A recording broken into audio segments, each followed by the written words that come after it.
السلام علیکم دوستو، اللہ کے نام سے شروع کرتے ہیں جس نے ہر چیز کو پیدا کیا، اور سلام ہو اس نبی پر جسے کبھی دنیا کی خوشیوں میں ہنستے ہوئے کسی نے نہیں دیکھا۔ تصور کرو ایک ایسے نبی کا جس کا دل اللہ کے خوف سے پگھلاتا رہتا تھا، ایک ایسا معصوم بچہ جو ماں کے پیٹ میں ہی سجدے کر رہا تھا، ایک ایسا چھوٹا سا لڑکا جس نے صرف 3 سال کے عمر میں نبوت تاج پہن لیا، ایک ایسا جوان جو کھیل کود چھوڑ کر جنگوں میں رو رو کر اللہ کو پکارتا تھا، یہاں تک کہ اس کے گالوں پر آنسوؤں کے زخم پڑ گئے اور دانت نظر آنے لگے۔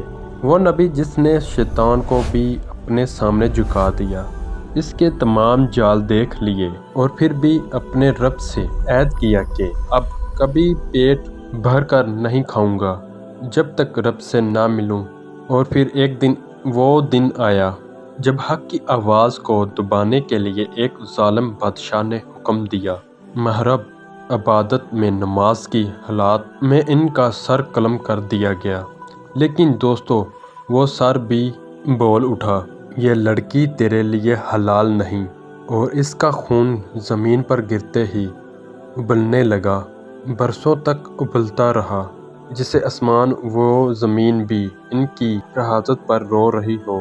یہ کوئی عام کہانی نہیں، یہ ہے حضرت یحییٰ علیہ السلام کی زندگی کا درد، ان کی محبت الہی، ان کی پاکیزگی اور ان کی شہادت کا وہ سہانا جو آج بھی دلوں کو جھنجھوڑ دیتا ہے۔ اگر تمہارا دل ابھی تک دھڑک رہا ہے تو چند منٹ رکو، اس ویڈیو کو مت چھوڑو، کیوں نہ کہ آج ہم کھو لیے گئے اللہ کے اس عظیم نبی کی وہ زندگی جو ناممکن کو ممکن بنانے کا سب سے خوبصورت معجزہ تھی۔ یہ کہانی شروع ہوتی ہے ایک ایسے بوڑھے میاں بی بی سے جن کی زندگی کی شام ہو رہی تھی، اولاد کی کوئی امید باقی نہیں۔ حضرت زکریا علیہ السلام کی عمر تقریباً 100 سال کے قریب پہنچ گئی تھی، اور ان کی حالیہ بھی اسی عمر کی تھی۔ وہ نہایت نیک، عبادت گزار اور اپنے شوہر کے فرما بردار بیوی تھی، لیکن قدرت کا کرنا ایسا تھا کہ وہ بانجھیا تھی، اور ان کے یہاں اولاد ہونے کا کوئی امکان دور دور تک نظر نہیں آتا تھا۔ زندگی مایوسی میں گزر رہی تھی، لیکن دل کے کسی کونے میں اولاد کی تڑپ باقی تھی۔ پھر ایک دن ایسا واقعہ ہوا جس نے حضرت زکریا کے دل میں امید کا چرخہ روشن کر دیا۔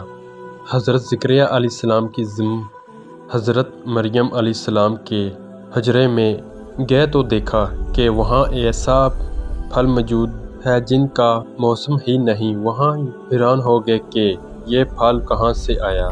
جب معلوم ہوا کہ یہ اللہ کی طرف سے آیا ہے تو انہوں کے دل میں خیال آیا کہ جو رب بے موسم پھل بھیج سکتا ہے وہ مجھے اور میری بانجھیوں بیوی کو اولاد کیوں نہیں دے سکتا۔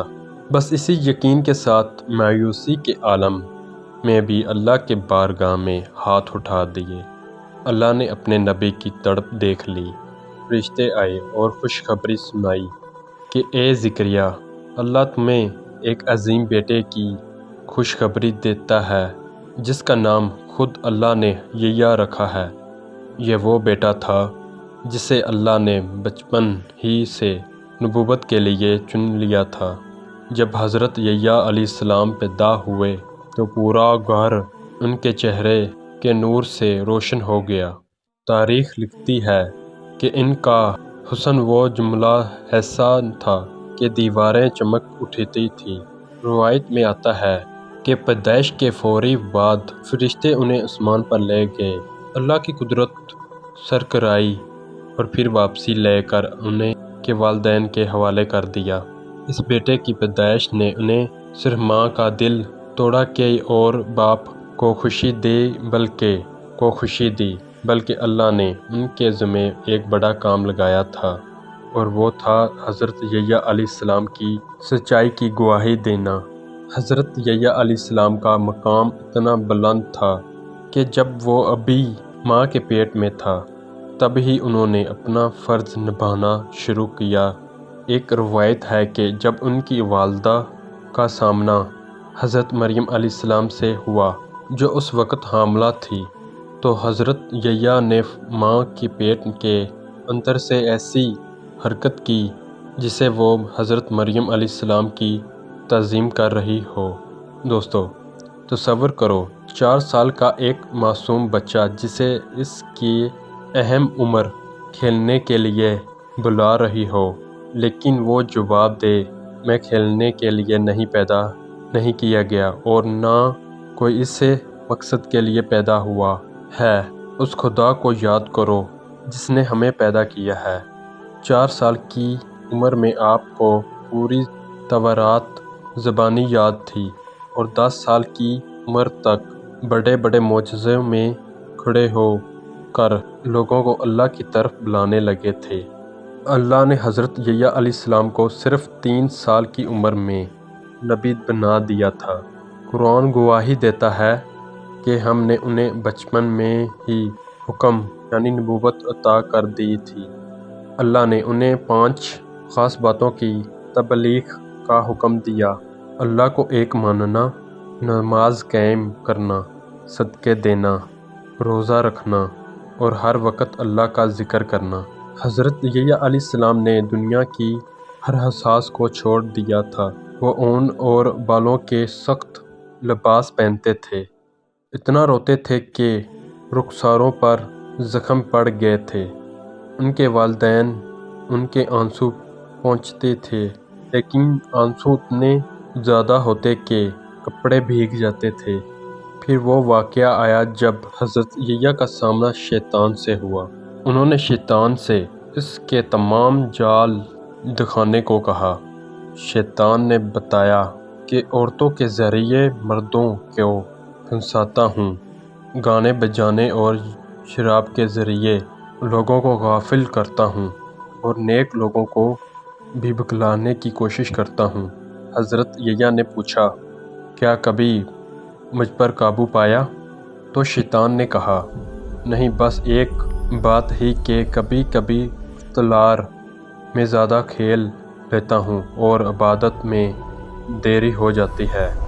یہ سن کر حضرت یحییٰ نے اللہ سے عہد کیا کہ اب کبھی پیٹ بھر کر نہیں کھاؤں گا جب تک رب سے نہ ملوں۔ پھر وہ وقت آیا جب حق اور باطل کا ٹکراؤ ہوا۔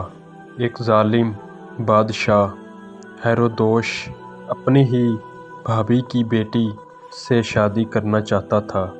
اس نے حضرت یحییٰ سے مشورہ مانگا۔ حضرت یحییٰ نے صاف کہا، یہ حرام ہے، یہ لڑکی تیرے لیے حلال نہیں۔ اس بات پر اس عورت نے سازش کی اور بادشاہ سے حضرت یحییٰ کا سر مانگ لیا۔ حضرت یحییٰ علیہ السلام نماز میں تھے جب ظالم سپاہیوں نے ان کا سر قلم کر دیا۔ جب ان کا سر دہشت میں بادشاہ کے دربار میں لایا گیا تو وہ سر بھی بول اٹھا، یہ لڑکی تیرے لیے حلال نہیں۔ ان کے خون کے بارے میں روایت ہے کہ وہ برسوں تک ابلتا رہا۔